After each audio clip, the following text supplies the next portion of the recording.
Well, I needed some plastic spacers, so I drilled some holes in some squares I cut in this plexiglass, and I put them on a bolt. I'll get them the same size. I'm going to turn them on an arbor. Chucked it up in one of these Morse taper collets that I got.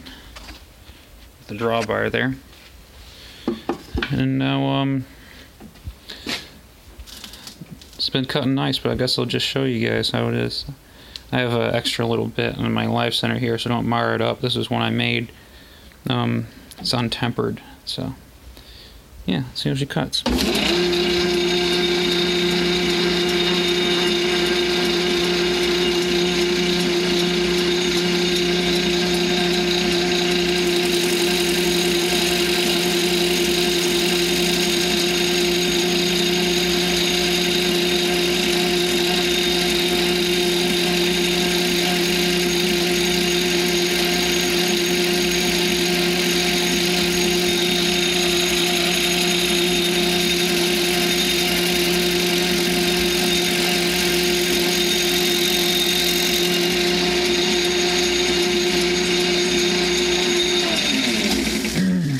Yeah, not the most optimized tool geometry, but for what I'm doing, it doesn't need the best surface finish.